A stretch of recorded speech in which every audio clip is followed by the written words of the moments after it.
Luar biasa, kita bersyukur karena Tuhan memberi kita kesempatan mendengarkan firman. Dan hari ini tema kita adalah tema yang mungkin tidak populis, tema yang mungkin tidak mau didengarkan banyak orang, yaitu sebuah pertanyaan: kenyamanan diri atau penyerahan diri? Kenyamanan diri atau penyerahan diri? Kalau kita bicara tentang menjadi orang Kristen, apa yang kira-kira muncul di pikiran kita pertama kali ketika mendengar kata Kristen? Apakah yang muncul itu adalah, oh, kesenangan diri, kenyamanan diri, berkat Tuhan, semua melimpah? Atau ketika mendengar kata Kristen, saudara itu membayangkan, wah pasti susah nih, pasti bayar harga nih, pasti pengorbanan ini. Nah, saya tidak tahu yang mana yang tiba-tiba muncul pop-up di dalam pikiran Bapak Ibu Saudara sekalian. Tapi yang saya tahu adalah kita hidup di tengah sebuah budaya yang dinamakan hedonisme dan narsisme. Hedonisme itu sudah ada lama, sejak filsafat Yunani kuno yang lalu sudah ada. Nah, di dalam konteksnya sekarang memang sedikit beda dengan yang di filsafat Yunani kuno, tapi intinya tetap sama, yaitu mengedepankan kesenangan. Tiap kali kita membicarakan sesuatu, selalu kita mintanya nyaman atau tidak nyaman, nyaman atau tidak nyaman. Dan kita juga hidup di tengah budaya narsisme, meletakkan diri sebagai sorotan. Gampang untuk mengecek kita ini narsistik atau tidak. Pada waktu melihat foto bersama-sama, yang kita lihat pertama fotonya siapa? Foto kita sendiri. Lalu kita zoom, bener gak sih? Kalau zoomnya, aduh, kelihatan gemuk nih, atau matanya lagi tertutup nih, langsung kita ngomong foto lagi. Kita nggak tanya sama yang lain-lain perlu foto lagi atau enggak, karena bagi kita selama wajah kita tidak direpresentasikan dengan baik, kita tidak mau. Ada berapa banyak anak muda kalau foto itu butuh angle, bener nggak sih? Foto sini, sorry, angle ke bukan sini, kan? Pindah ke angle yang lain gitu. Banyak orang mikirnya kayak gitu. Padahal sederhana supaya saudara tuh foto kelihatan cantik, kelihatan ganteng, tekniknya sederhana, nggak perlu angle, saudara. Yang penting itu lokasi sebetulnya. Pokoknya saudara foto di sebelah orang yang lebih jelek dari saudara, itu sudah tekniknya begitu. Saudara akan kelihatan cantik atau ganteng. Tapi itulah kita ini budayanya narsistik banget. Segala sesuatu is all about us. Tanpa disadari, budaya semacam ini ternyata masuk di dalam gereja.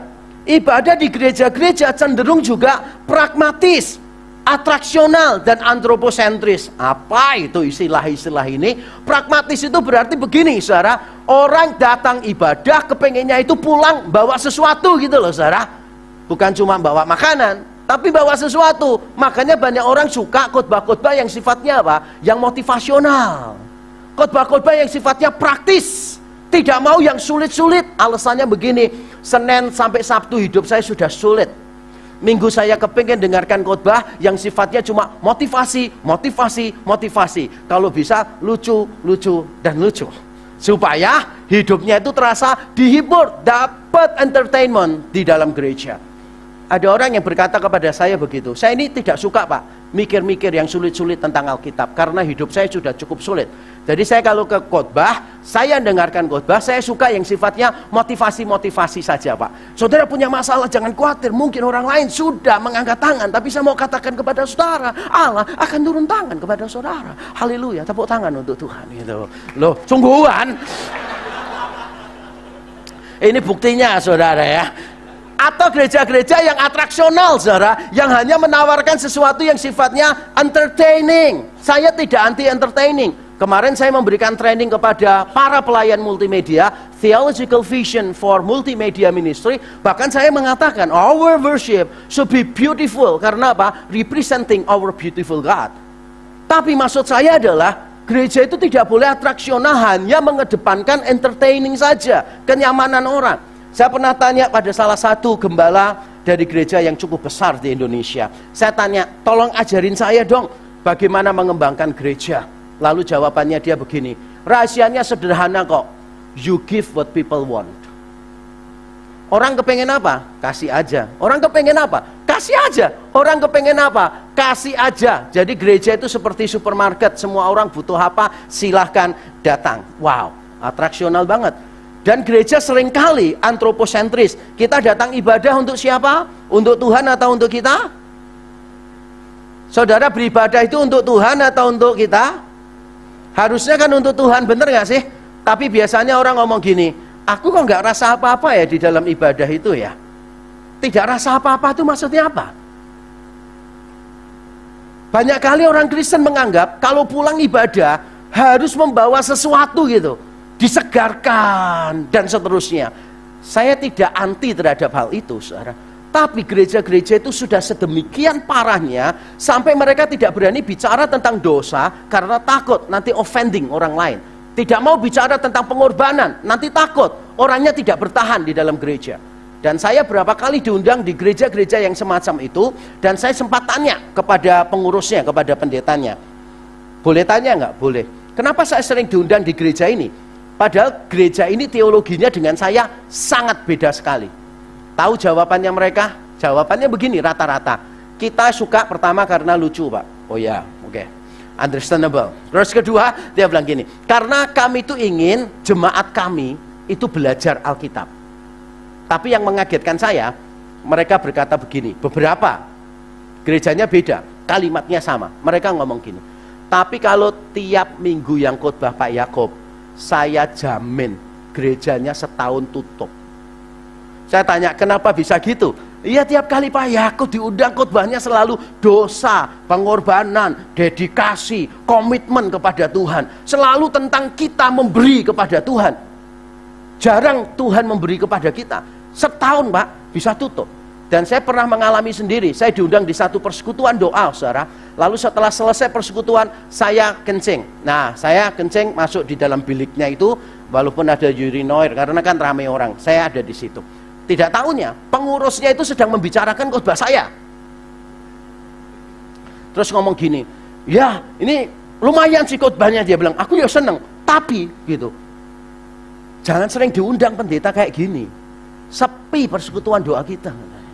Pasti orang gak suka. Karena khotbahnya itu mesti tentang dosa, tentang komitmen, tentang pengorbanan, dan sebagainya. Jemaat itu perlu dihibur. Khotbah tentang berkat Tuhan, mujizat, dan seterusnya, dan seterusnya. Saudara, ternyata itulah situasi di banyak gereja. Kalau saya bilang ini situasinya ironis sekali.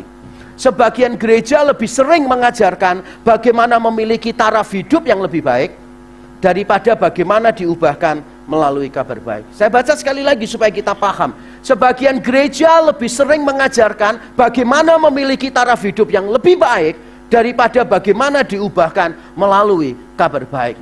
Saudara, yang saudara bisa bawa pulang yang terbaik di dalam ibadah adalah diri saudara yang diubahkan melalui Injil. Itu adalah hal yang terbaik yang saudara bisa bawa pulang dari ibadah. Bukan kemiskinanmu jadi kekayaan, penyakitmu jadi kesembuhan, saudara sedang dalam keadaan sekarat mendapatkan mujizat. Bukan. Yang terbaik adalah ketika engkau mengalami perjumpaan dengan Kristus Sang Injil itu dan engkau diubahkan. Tapi tampaknya memang banyak orang tidak suka berita yang semacam itu. Tapi sayangnya Bapak Ibu Saudara, saya suka. Dan sayangnya saya sedang berkhotbah. Jadi Bapak Ibu Saudara tidak punya opsi untuk tidak mendengarkan. Maka kita akan membaca teksnya dari Matius 16, Saudara. Matius 16 ayat 24 sampai 28 kita baca bersama-sama. Yang ada di rumah juga bisa membaca bersama-sama. Saya membaca ayat yang genap, Bapak Ibu Saudara membaca ayat yang gasal ya, yang ganjil. Mari kita membaca bergantian. Lalu Yesus berkata kepada murid-muridnya, setiap orang yang mau mengikut aku, ia harus menyangkal dirinya, memikul salibnya, dan mengikut aku. Karena barang siapa mau menyelamatkan nyawanya, ia akan kehilangan nyawanya. Tetapi barang siapa kehilangan nyawanya karena aku, ia akan memperolehnya. Apa gunanya seorang memperoleh seluruh dunia, tetapi kehilangan nyawanya? Dan apakah yang dapat diberikannya sebagai ganti nyawanya? Sebab anak manusia akan datang dalam kemuliaan Bapanya, diiringi malaikat-malaikatnya. Pada waktu itu ia akan membalas setiap orang menurut perbuatannya. Sama-sama, aku berkata kepadamu, sesungguhnya di antara orang yang hadir di sini ada yang tidak akan mati sebelum mereka melihat anak manusia datang sebagai raja dalam kerajaannya. Amin, amin. Izinkan saya memberikan sebuah pertanyaan singkat, cepat. Siapa yang selama ini punya ayat favorit yang diambil dari salah satu ayat yang kita baca tadi? Saya cek dulu ya. Gak ada. Ayat saudara itu pasti Roma 8:28 ya kan? Karena Allah terus bekerja dalam segala sesuatu, mendatangkan kebaikan dan seterusnya, benar ya? Yeremia 29 ayat 11, aku tahu rancangan apa yang ada padaku mengenai kamu, dan sebagainya dan sebagainya. Kita jarang menjadikan ayat tadi sebagai ayat favorit kita. Dan bayangkan, seandainya Yesus ini juru kampanye, siapa yang akan memakai Yesus sebagai tim sukses? Nggak ada. Karena Yesus datang dan berkata begini, mau ikut aku? Iya, nggak gampang mau ikut aku. Harus menyangkal diri, pikul salib, ikut aku terus menerus. Yesus nggak janji apa-apa loh. Yesus malah menuntut. Mau ikut Yesus, itu bukan perkara yang gampang. Kalau di dalam kitab Injil yang lain, Yesus memberikan ilustrasi. Kamu kalau mau ikut aku harus dipikir matang-matang. Mikirnya itu harus matang-matang, saudara. Jangan sampai mikirnya itu cuma medium rare dan sebagainya. Nggak suka makan steak ya? Oke. Harus benar-benar matang, well done. Yesus memberi ilustrasi begini. Kalau nanti kamu membuat menara, bangun, kamu nggak mikir matang-matang, di tengah jalan berhenti karena nggak ada duitnya. Atau kalau kamu mau merencanakan peperangan, kamu nggak mikir matang-matang, nanti ternyata lawanmu lebih kuat daripada kamu, sehingga kamu nanti kalah. Mengikut Yesus itu pemikiran yang harus dipikirkan dengan baik-baik, saudara. Pada waktu saudara mengambil komitmen, oh ya aku mau ikut Yesus, aku mau dibaptis, itu nggak gampang. Karena Yesus sendiri berkata, kita harus tahu requirements-nya apa, persyaratannya apa. Dan Yesus berkata begini, saudara, setiap orang yang mau mengikut aku. Nah, saya lebih suka dalam terjemahan bahasa aslinya. Kalau terjemahan hurufiah sesuai bahasa asli bahasa Yunani, lebih pas. Sebetulnya diterjemahkan mengikut aku itu begini, untuk pergi di belakang aku. Opiso mu eltein. Opiso itu di belakangmu itu aku, eltein itu untuk pergi. Dan mengapa saya perlu menunjukkan Yunaninya ini? Karena menurut saya ini menarik. Di dalam perikop sebelumnya, ketika Yesus berkata, aku mau ke Yerusalem untuk disalibkan, Petrus langsung menghadang jalannya Yesus. Petrus berkata, Guru Tuhan, sekali-kali itu tidak akan terjadi. Dan Yesus berkata begini, perhatikan, get behind me, Satan. Get behind me, Satan. Dalam bahasa Yunaninya begitu, dalam bahasa Inggrisnya sama. Bahasa Indonesia, enyahlah. Tapi enyah kemana nggak tahu. Dalam bahasa Yunani, kamu di belakangku, ngerti nggak? Aku yang pimpin. I am leading the way. Kita seringkali mengikut Yesus, kita yang ada di depan. Kita itu seringkali menggunakan Yesus untuk menggenapi tujuan hidup kita. Dan bukan menggunakan hidup kita untuk menggenapi tujuan Yesus. Benar atau betul? Dulu tujuan hidupnya yang paling penting adalah duit, duit, duit, dan duit. Setelah bertobat, yang paling penting cuan, cuan, cuan, dan cuan. Sama aja, cuma bedanya dulu dapat duitnya lewat Gunung Kawi, lewat pesugihan. Sekarang dapat duitnya melalui Yesus. Tapi tetap yang paling penting bukan Yesus, yang paling penting adalah duit. Jadi di mana duit berada, kita ikut. Tapi Yesus menantang kita. Mau mengikut Yesus itu berarti kita itu jalan di belakang Yesus. Dan ini jelas bukan sesuatu yang mudah. Karena ketika Yesus mengatakan barang siapa mau mengikut aku, kata mengikut di situ bentuknya adalah present tense. Mau, maunya itu present tense, saudara. Bukan mengikutnya, mau. Jadi barang siapa mau, thelei, mau, itu berarti kemauannya terus menerus ikut. Jadi bukan cuma gini, oh Yesus sedang mengadakan mujizat di sana, ayo ikut gitu kan ya. Yesus sedang mengajar di sana, ayo ikut. Bukan sesekali ikut, tapi terus menerus mau ikut. Ini bicara tentang komitmen. Makanya tidak heran beberapa terjemahan bahasa Inggris, NIV, New International Version, dan New Living Translation menerjemahkannya wants to be my disciples, wants to be my follower. Walaupun terjemahannya tidak hurufiah, tapi ini terjemahan yang cukup baik. Karena yang dimaksud Yesus itu bukan begini, mau ikut aku enggak? Aku mau ke Galilea. Nanti kalau kamu bosan ya sudah, kamu pulang ke rumah masing-masing. Aku sekarang mau ke Samaria, ikut nggak? Nanti kalau kamu bosan, kangen keluarga, balik aja. Bukan loh, Yesus berkata, kalau kamu mau ikut, kamu tuh harus terus-menerus mau. Dan sekarang Yesus kan berkata apa di ayat 21-nya? Aku pergi ke Yerusalem untuk menderita dan disalibkan. Pertanyaannya, masih mau ikut nggak? Masih mau ikut nggak? Kalau saudara ikut waktu Yesus memberi makan 5.000 orang, wah, saudara pasti semuanya kepengin ikut. Bawa tas kresek bila perlu Tupperware, ngerti? Karena sisa 12 keranjang banget sisanya. Pada waktu Yesus perform miracles, semuanya mau ikut. Tapi pertanyaannya, when Jesus was going to Jerusalem to die on the cross, how many people would like to go with him? Yesus ke Yerusalem untuk disalibkan. Berapa banyak orang yang siap untuk pergi terus-menerus mau bersama dia? Nah, hari ini saudara, saya akan menerangkan 3 tantangan.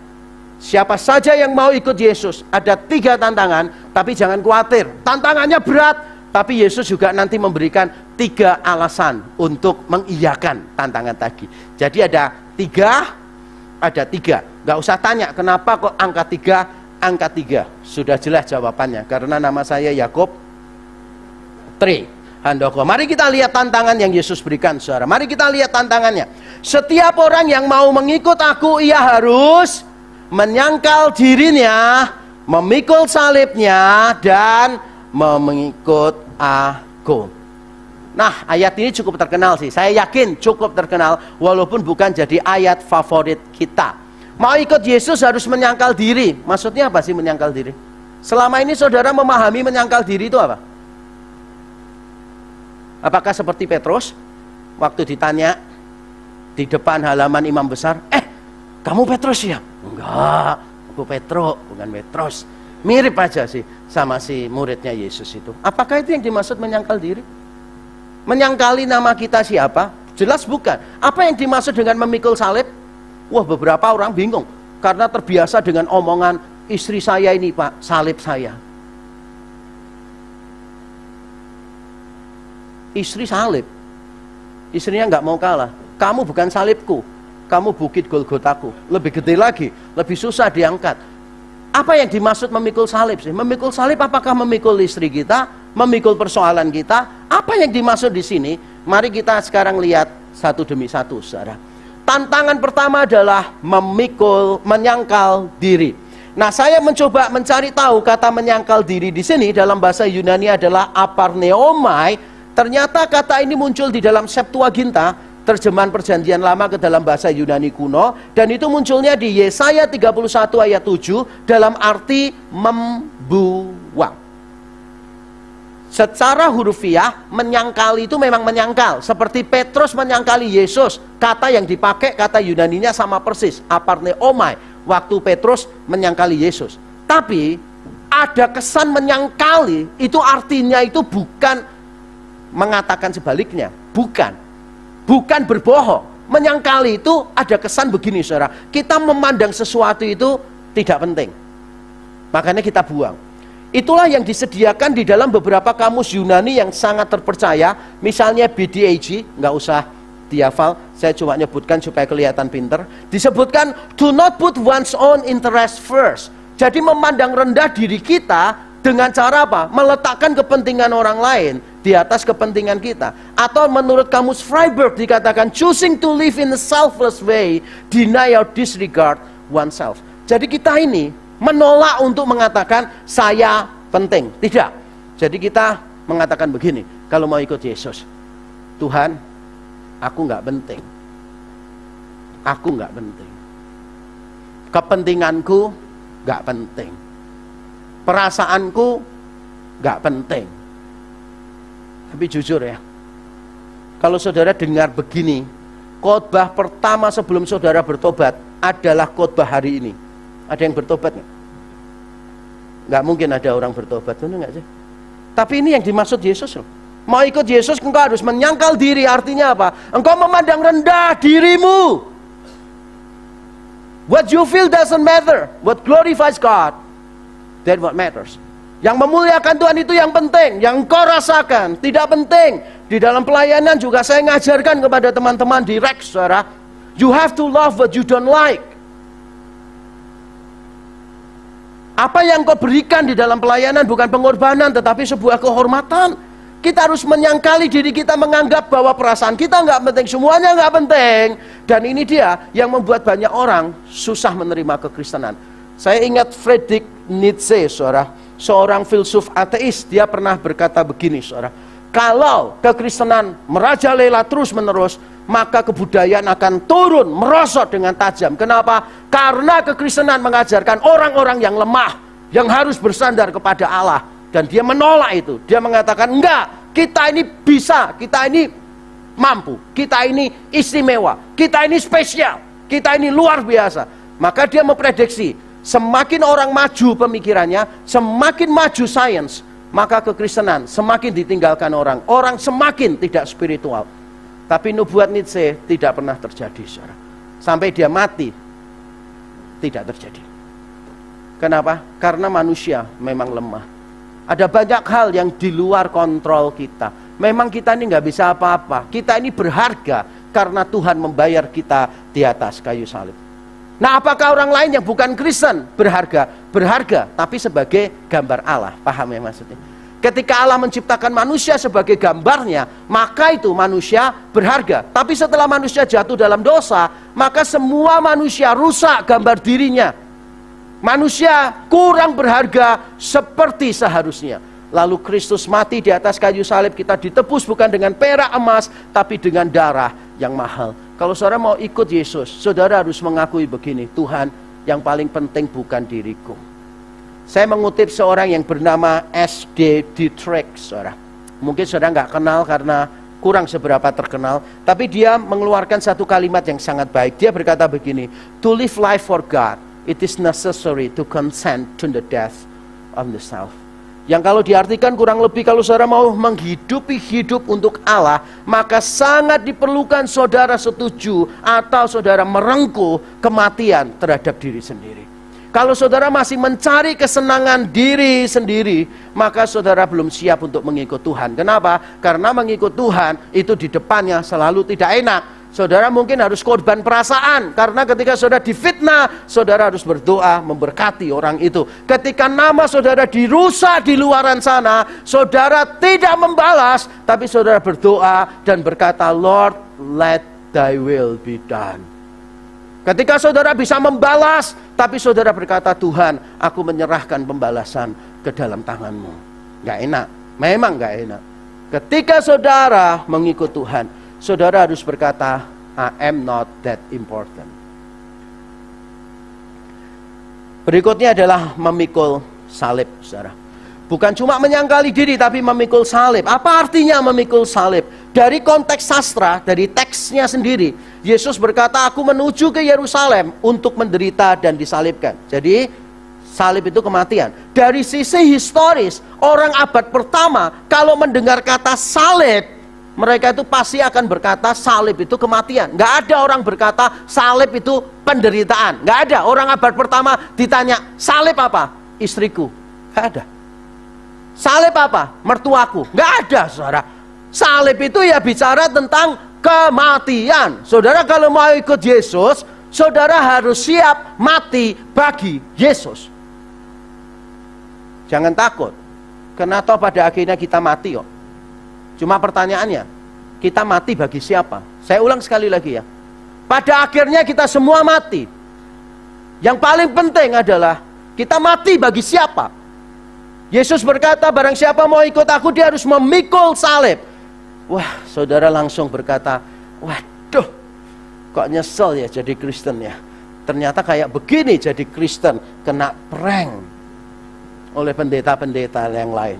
Enggak, ini kebenaran. Saudara mau ikut Yesus, saudara harus siap mati. Dan saudara mungkin berkata, Pak, apakah setiap orang Kristen pasti mati sebagai syahid? Tidak sih. Makanya Yesus berhati-hati. Yesus berkata begini, saudara, setiap orang yang mau mengikut dia harus memikul salibnya. Ada keterangannya. Salib itu ada keterangannya. Autu dalam bahasa Yunaninya, kata ganti yang artinya salibnya. Bukan salibku loh. Yesus nggak ngomong salibku, bukan, tapi salibnya. Dengan kata lain apa? Walaupun salib itu bicara tentang kematian, tapi salibnya masing-masing orang itu beda. Ada orang yang salibnya memang sampai mati demi memberitakan Injil. Tapi orang lain mungkin salibnya itu sekadar gini, sudahlah kita mengalah kepada anak, sudahlah kita mengalah kepada mertua. Nah itu salib masing-masing orang berbeda-beda. Tapi kita harus menyiapkan diri seandainya kita harus menyerahkan hidup kita. Menyangkali diri susah nggak? 0 sampai 10 berapa nilainya? 10 ya, nggak dipotong persepuluhan ya, langsung ya 10. Terus memikul salib susah nggak? 0 sampai 10 berapa? 10 lagi, 9 sudah dipotong persepuluhan. Maksimal ya. Sekarang saya kasih tahu yang ketiga, saudara. Yang ketiga adalah mengikuti senantiasa. Kalau tadi kata menyangkal, memikul, itu menggunakan tensis yang beda dengan kata mengikuti. Kali ini Yesus mengatakan mengikuti aku, itu artinya mengikuti terus menerus. Dengan kata lain yang harus ada, itu bukan cuma kemauan, bukan cuma barang siapa terus menerus mau mengikut aku, tapi juga ketika Yesus berkata, kamu menyangkal diri, pikul salib, dan ikutlah aku. Ikutlah ini juga terus menerus, saudara. Jadi mengikuti Yesus itu senantiasa. Nah sekarang saya ganti pertanyaan saya. Mati bagi Yesus sulit ya? Sulit mana dengan hidup bagi Yesus? Coba renungkan sebentar. Saya tak pesan kopi di luar sebentar. Sulit mana? Mati bagi Kristus atau hidup bagi Kristus? Karena hidup bagi Kristus itu berarti engkau senantiasa loh mengikuti Yesus. Pada waktu Yesus ke tiang salib, ikut nggak? Ikut. Pada waktu Yesus dihina, kita dihina nggak? Dihina. Semuanya serba nggak enak. Saudara ikut Yesus itu senantiasa. Ini bukan liburan, tapi pemuridan. Liburan ada waktunya, pemuridan nggak ada. Saudara akan ikut Yesus senantiasa. Maka kalau saya boleh bilang begini, setiap orang Kristen pasti mengikuti Yesus. Setiap orang Kristen ya, pasti mengikuti Yesus. Pertanyaannya, apakah kita senantiasa mengikuti Dia? Berapa waktu yang lalu saya berkhotbah di satu persekutuan, jalan macet luar biasa, saudara. Saya sudah diteleponin terus. Dan puji Tuhan, ini bukan gereja Protestan, saudara. Jadi gereja Pentakosta. Jadi mereka selalu kreatif bagaimana mengatur suasana supaya Roh Kudus tetap kerja terus sambil menantikan pendetanya datang gitu kan. Jadi sama teman saya, kebetulan yang mimpin pujian itu liturginya teman saya. Jadi sama dia itu diulur-ulur waktunya gitu loh, saudara. Lagunya harusnya latihan cuma 3 kali, sama dia dinyanyikan 30 kali, kurang lebih gitu lah. Sampai akhirnya saya datang, begitu saya datang duduk langsung dipanggil untuk khotbah gitu. Jadi saudara bisa bayangkan saya telatnya luar biasa karena macet gitu. Nah setelah selesai saya sudah menebak teman saya ini pasti akan komplain kepada saya, dan saya sudah siapkan jawabannya. Jadi dia datangi saya dan dia komplain, kok datangnya telat, kita ini deg-degan loh. Terus saya jawab gini, kita kan harus menjadi serupa dengan Kristus. Memangnya kamu tahu kapan Kristus datang? Enggak, ya sudah. Saya berusaha untuk menjadi semakin serupa dengan Kristus. Jadi kapan saya datang tidak ada orang yang tahu. Malaikat pun juga nggak tahu. Saya sendiri juga nggak tahu, saudara. Saya yakin kita itu mengikuti Yesus, saudara, dalam 1-2 hal. Tapi pertanyaannya, apakah kita senantiasa mengikuti Dia? Wah, dari tadi 3 tantangan saudara berkata, aduh berat. Nah sekarang saya memberi kabar gembira untuk saudara, yaitu saya akan menerangkan 3 alasan mengapa saudara harus dan berani berkata ya kepada tantangan tadi. Nah di dalam teks Yunaninya ayat 25, 26, 27 itu dimulai dengan kata sambung yang sama, yaitu kata sebab atau kata karena. Kata Yunaninya itu gar. Sayangnya dalam terjemahan bahasa Indonesia kata sambung ini tidak muncul di ayat 26. Makanya sengaja saya tampilkan di sini supaya Bapak Ibu Saudara paham ya. Jadi setelah memberikan 3 tantangan, langsung diberikan 3 alasan mengapa kita harus mengiyakan tantangan tadi. Langsung saja Saudara, mengapa kita harus menjawab ya terhadap tantangan itu dan berani menyerahkan diri untuk Yesus? Yang pertama, karena tidak mau mengikut Yesus berarti akan kehilangan arti hidup yang sebenarnya. Tidak mau mengikuti Yesus berarti akan kehilangan arti hidup yang sebenarnya. Saya bacakan ayat 25. Karena barang siapa mau menyelamatkan nyawanya, ia akan kehilangan nyawanya. Tetapi barang siapa kehilangan nyawanya karena aku, ia akan memperolehnya. Udah tantangannya berat, kalimatnya Yesus ini juga berat untuk dipahami. Barang siapa mempertahankan nyawanya, kehilangan nyawanya. Barang siapa melepaskan nyawanya, memperoleh nyawanya. Terus kita bertanya, ini nyawa-nyawa ini apa maksudnya? Nah, saya mau menerangkan dulu ya negasinya. Apa yang bukan dimaksud Yesus di sini? Kata nyawa sebetulnya lebih tepat diterjemahkannya hidup. Jadi bukan soul, bukan nyawa, tapi hidup. Hampir semua versi bahasa Inggris menerjemahkannya hidup. Nah, yang perlu saudara garis bawahi begini, saudara. Yesus bukan sedang membandingkan hidup yang sementara dengan hidup yang kekal. Bukan itu yang sedang dikontraskan Yesus. Bukan. Sebab kalau saudara memahami ayat tadi tentang hidup yang kekal, maka saudara akan pegang pandangan hidup kekal bisa diperoleh melalui mati syahid. Kenapa? Karena ayat 25b-nya berkata, barang siapa kehilangan nyawanya karena aku, berarti mati syahid, ia akan memperolehnya. Memperolehnya apa? Memperoleh kehidupan kekal gitu. Berarti kan kehidupan kekal bisa diperoleh lewat usaha manusia. Dan ini salah sih, salah kaprah. Efesus 2 ayat 8 dan 9 mengatakan, keselamatan kita, hidup kekal, murni pemberian, bukan pekerjaan. Dari Allah, bukan usaha kita. Jadi ayat ini bukan mengontraskan hidup yang sementara dengan hidup yang kekal. Bukan itu. Kalau gitu apa yang dikontraskan oleh Yesus di sini sih? Memegang nyawa, kehilangan nyawa, melepas nyawa, mendapatkan nyawa. Yang dimaksud di sini kontrasnya adalah ini, saudara. Hidup yang berorientasi pada diri sendiri. Hidup ini dilepaskan. Maka dia akan memperoleh hidup yang lain. Yaitu hidup yang diberikan untuk melayani Kristus. Jadi ini bukan tentang hidup sementara dan hidup kekal, bukan. Ayat ini bicara tentang hidup yang sekarang. Tapi hidup yang sekarang itu ada dua macam hidup, saudara. Yaitu hidup yang berorientasi pada diri sendiri dan hidup yang diberikan untuk melayani Kristus. Lalu ada hidup yang cuma ada, just existing aja. Kalau saudara itu hidup untuk kepentinganmu sendiri, hedonisme, narsisme, maka engkau bukan living, tapi engkau existing. Hidupmu meaningless. Kalau engkau hidup bukan untuk orang lain, hidupmu itu meaningless sama sekali. Lalu Yesus mengontraskan orientasinya itu sementara, jasmani, itu hidup yang harus kita lepaskan. Ini kurang berarti, saudara. Kita harus mengganti hidup kita di sini dengan orientasi kekekalan yang penuh arti di dalam Kristus. Jadi Yesus sekali lagi bukan bicara tentang hidup sekarang dan hidup kekal. Di ayat ini dia tidak bicara itu. Dia bicara tentang hidup yang sekarang ini, tapi beda orientasi, beda nilainya. Saudara mungkin hidup, tapi mungkin saudara cuma existing, bukan living. Saya pernah beberapa kali ditanya orang begini, Pak Yakub kan pinter ya, belajar bisnis juga ya. Mestinya kalau jadi pengusaha, saya yakin bisa kaya loh Pak. Gak sedikit loh orang yang ngomong gitu ke saya. Terus ditanya, kenapa gak mau jadi pengusaha? Saya jawab, karena panggilan saya bukan untuk jadi pengusaha. Panggilan saya untuk jadi hamba Tuhan. Bahkan saya pernah ditawari beberapa gereja, saya cerita ke beberapa orang juga.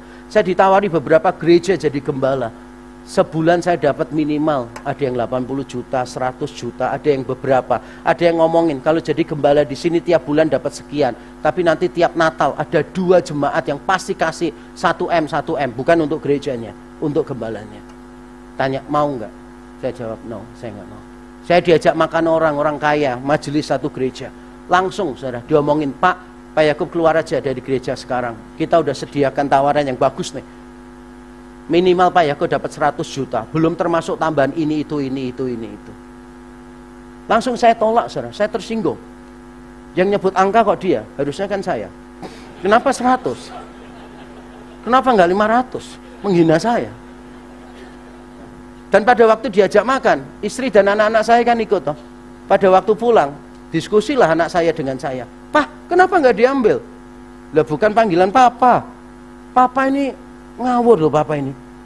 Kita kaya raya loh Pak. Bukan panggilannya Papa melayani di gereja itu. Anak saya langsung ngomong gini, Papa ini konsep teologisnya yang ngawur kok. Jemaat sana dombanya milik siapa Pak? Milik Kristus. Rek dombanya milik siapa? Milik Kristus. Lah iya, Papa yang beda-bedain. Gak apa-apa, Papa pindah sana tetap gembalakan dombanya Kristus gitu. Cuma penghasilannya beda. Saya bilang enggak. Apakah saya bisa kaya raya? Bisa, saya yakin bisa. Tapi apakah saya ingin kaya raya? Tidak. Saya ingin bisa memberi untuk orang lain. Karena bagi saya kekayaan bukan tentang how much you have, tapi how much you give. Kalau engkau memiliki banyak, tapi memberi sedikit, engkau orang miskin. Orang kaya adalah orang yang memberi banyak. Tidak peduli dia memiliki cuma sedikit. Yang sudah menjadikan Kristus sebagai harta satu-satunya yang berharga, pasti mampu untuk menyampahkan dunia. Saya tidak melarang saudara kaya raya. Ada beberapa orang memang Tuhan tentukan kaya raya supaya bisa memberkati lebih banyak orang. Tapi saya tahu bagian saya bukan itu. Bagian saya memberitakan kebenaran. Dan ketika saya setia, disetiakan oleh Tuhan, didorong terus oleh Tuhan, maka inilah yang menjadi pengalaman hidup saya. Yang sudah menjadikan Kristus sebagai harta satu-satunya yang berharga, pasti mampu untuk menyampahkan dunia. Kalau saudara tanya saya, apakah saya pernah menyesal menolak tawaran-tawaran yang begitu besar itu? Saya jawab, tidak pernah sedetik pun saya menyesal. Kenapa? Karena bagi saya semuanya tidak menarik. Yang menarik bagi saya adalah ketika I am preaching the truth, I am proclaiming the gospel, dan saya melihat orang hidupnya diubahkan. Bagi saya itu jauh lebih indah daripada miliaran rupiah yang saya miliki. Sekali lagi saya tidak anti orang kaya. Kalau saudara bisa lebih kaya, kenapa saudara nggak lebih kaya? Tapi kalau ketika saudara bisa kaya, saudara bisa punya dampak yang lebih besar untuk dunia ini. Tapi kalau saudara hanya kaya untuk dirimu sendiri saja, maka hidupmu meaningless. Engkau mencoba mempertahankan hidup yang ini, tapi engkau akan kehilangan hidup yang meaningful. Sekarang pertanyaannya, saudara mau hidup untuk sendiri atau saudara hidup untuk orang lain? Yang kedua saudara, alasan mengapa kita harus berkata ya adalah karena tidak mau mengikuti Yesus berarti tidak memahami apa yang benar-benar berarti. Tidak mau mengikuti Yesus berarti tidak memahami apa yang benar-benar berarti. Ayat 26 dikatakan, apa gunanya seorang memperoleh seluruh dunia? Harusnya ada kata karena. Karena apa gunanya seseorang memperoleh seluruh dunia tetapi kehilangan nyawanya? Dan apakah yang dapat diberikannya sebagai ganti nyawanya? Saudara, pertanyaan ini retoris banget sih. Saudara kalau mau dikasih pertanyaannya, saudara itu punya harta seluruh dunia, tapi saudara mati, gak punya nyawa. Pilih mana? Gak usah dijawab. Buat apa? Kita punya harta seluruh dunia, tapi kita gak punya nyawa untuk menikmatinya. Berapa banyak misalnya orang mau pergi liburan, ada duit, ada waktu, gak ada kesehatan. Percuma, gak bisa liburan juga. Maka itu ironisnya hidup manusia gitu. Waktu muda punya waktu, punya tetangga, punya tenaga, nggak punya uang, bener ya? Setelah dewasa muda, kita meniti karir gitu kan. Kita punya tenaga, punya uang, punya, tapi nggak punya waktu. Ngurus bisnis, ngurus anak-anak, ngurus keluarga, bener ya? Ketika kita sudah pensiun, punya waktu, punya duit, punya tenaga, nggak punya. Bayangkan saudara, punya semuanya, tapi nggak punya nyawa, nggak punya kesehatan aja percuma saudara punya semuanya. Apalagi kalau saudara tidak punya nyawa. Saudara, kalau saudara sakit, saudara punya duit kayak apapun, kalau dokter berkata nggak bisa, ya tetap nggak bisa. Saudara mau bayar berapapun tetap tidak bisa. Saya pernah berapa kali berjumpa dengan orang kaya saudara yang berkata, saya ini sangat kehilangan mama saya, istri saya, anak saya, padahal saya sudah bawa ke berbagai negara dan saya sampai ngemis pertama kali saya lakukan dalam hidup saya. Saya berlutut di depan dokter dan saya berkata, dok, sembuhkan berapapun dokter minta, saya kasih. Tapi dokternya berkata, saya nggak bisa melakukan apa-apa. Jadi seluruh kekayaan dunia dengan nyawa kita lebih penting nyawa kita. Padahal nyawa kita sekarang ini belum tentu meaningful. Tapi nyawa yang tidak meaningful ini pun lebih penting daripada harta seluruh dunia. Dan Yesus memberikan pertanyaan retoris ini dalam konteks perdagangan. Saya nggak usah jelaskan satu persatu, keterbatasan waktu. Semua kata yang dipakai di sini dalam bahasa Yunani adalah istilah-istilah di dalam perdagangan. Apakah gunanya? Bahasa Yunaninya akan mendapat keuntungan apa? Kata memperoleh dalam bahasa Yunaninya memperoleh untung. Kata kehilangan nyawa, kehilangan itu artinya menderita kerugian. Kata ganti, apa yang bisa diberikan sebagai ganti nyawanya? Ganti itu adalah sesuatu yang dibayarkan untuk mendapatkan sesuatu. Yesus sengaja menggunakan metafora perdagangan ini, saudara, untuk mengajarkan kepada kita, kalau saudara itu tidak mau melepaskan hidupmu yang meaningless ini, dan mulai merengkuh hidup yang meaningful ini, maka yang saudara alami adalah kerugian. Kerugian, benar-benar kerugian. Dalam kalimat saya begini, jika nyawa lebih penting daripada seluruh kekayaan dunia, dan jika hidup yang berarti di dalam Kristus lebih penting daripada nyawa, mengejar kekayaan dunia sampai mengorbankan hidup yang berarti dalam Kristus merupakan sebuah pertaruhan yang sama sekali tidak bijaksana. Ini pertaruhan yang bodoh, karena saudara pasti rugi kalau saudara hidup hanya untuk kesenangan sendiri. Menambah kekayaan begitu rupa, tapi saudara nggak bertambah besar untuk kerajaan Allah di dunia. Maka saudara sedang melakukan pertaruhan yang tidak bijaksana. Kenapa? Perhatikan sekali lagi ya. Seluruh harta dunia dibandingkan dengan nyawa kita, lebih penting nyawa. Padahal nyawa ini belum tentu meaningful, tapi tetap lebih penting daripada harta seluruh dunia. Nah sekarang kalau hidup yang meaningful di dalam Kristus lebih penting daripada nyawa ini, berarti hidup yang berarti bagi Kristus lebih berarti, jauh lebih mahal daripada seluruh kekayaan dunia. Saya sekarang semakin paham mengapa banyak misionaris mulai dari abad yang ke-18, 19, 20, mereka meninggalkan seluruh kekayaannya, kenyamanan hidupnya di Eropa, di Amerika, lalu mereka pergi ke suku-suku pedalaman. Mungkin kita berkata, gila banget para misionaris itu, kaya raya, bahkan ada yang doktor teologi loh saudara, tinggalkan gelarnya, pergi melayani suku terasing di pedalaman. Mungkin saudara berkata, kasihan orang itu. Tapi you know what? Kalau nanti saudara berjumpa dengan para misionaris itu melihat saudara dan berkata, kasihan deh lo. Kenapa? Karena mereka sudah menemukan apa yang paling berarti. Saudara belum. Jangan kasihan sama mereka. Jangan kasihan dengan orang-orang yang berkorban di dalam pelayanan. Yang kasihan itu diri saudara, kalau saudara tidak mau berkorban untuk kerajaan Allah. Yang terakhir alasan mengapa kita harus menyerahkan diri kita untuk Tuhan. Karena tidak mau mengikuti Yesus berarti memandang rendah kemuliaan kekal. Saya bacakan dengan cepat ayat 27 dan 28. Sebab anak manusia akan datang dalam kemuliaan Bapanya, diiringi malaikat-malaikatnya. Pada waktu itu ia akan membalas setiap orang menurut perbuatannya. Aku berkata kepadamu, sesungguhnya di antara orang yang hadir di sini, ada yang tidak akan mati sebelum mereka melihat anak manusia datang sebagai raja dalam kerajaannya. Nah saya langsung ingin memperjelas dulu ya, bahwa yang dimaksud membalas menurut perbuatan ini bukan keselamatan saudara ya. Ini bukan bicara tentang keselamatan, tapi bicara tentang upah pelayanan atau pengabdian kepada Yesus. Misalnya 1 Korintus 3:15. Jika pekerjaannya terbakar, ini orang yang melayani Tuhan sembarangan. Jika pekerjaannya terbakar, ia akan menderita kerugian karena nggak dapat upah. Tetapi ia sendiri akan diselamatkan, tetapi seperti dari dalam api.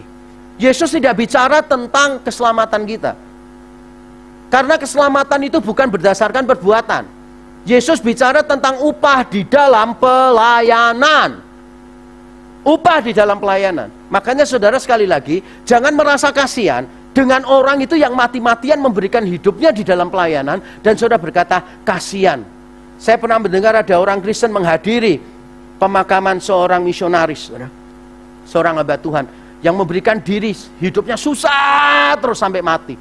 Orang Kristennya berkata, kasihan orang ini, gak pernah bahagia.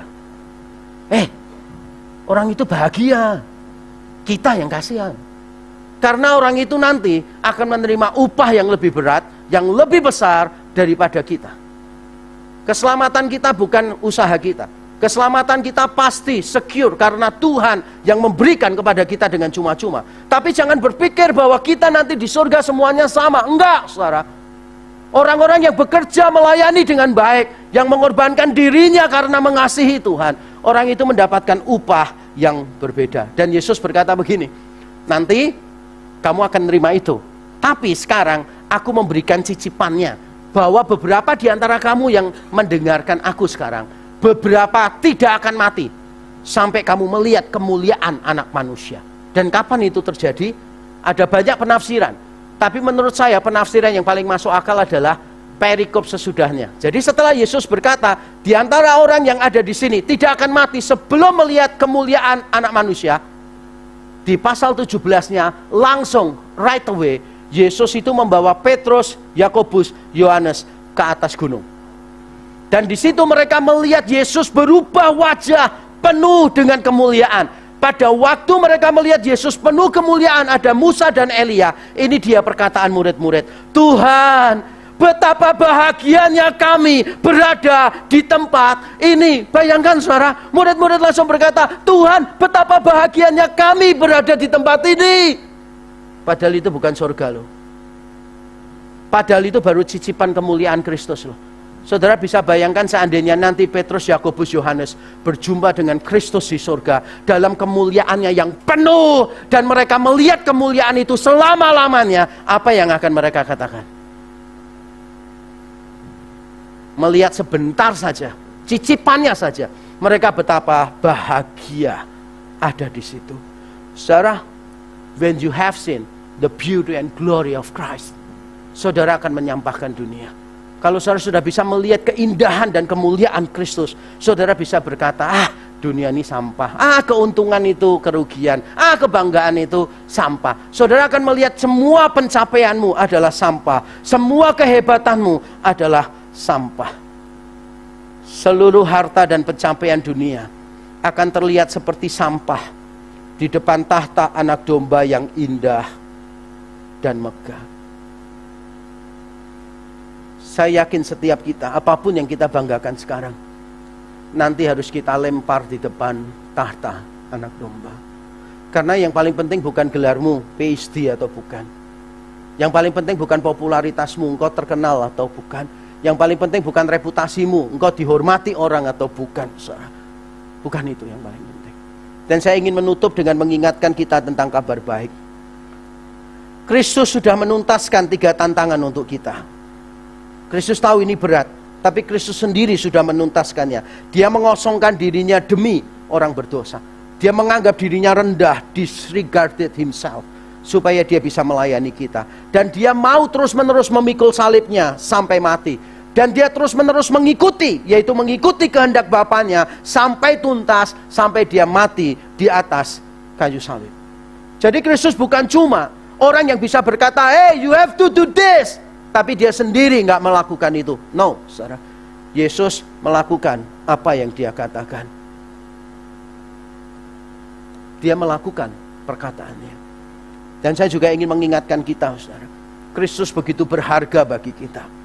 Kristus yang lebih berharga daripada apapun juga telah memberikan dirinya bagi kita.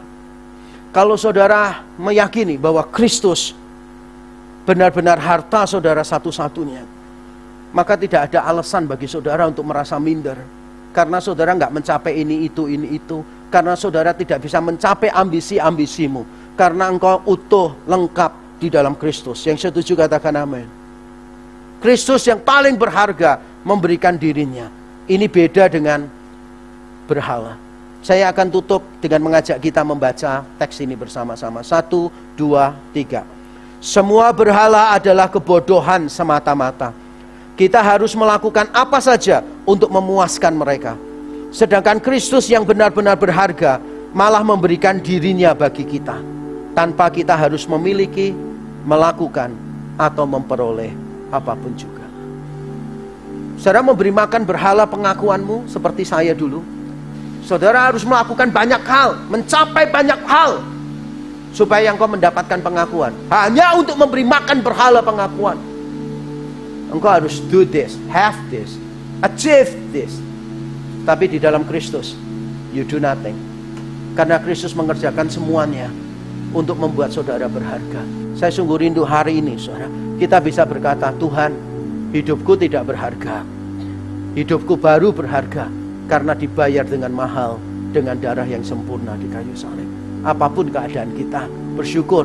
Karena yang membuat hidupmu berharga bukan kekayaanmu, gelarmu, kepandaianmu, reputasimu, atau apapun juga.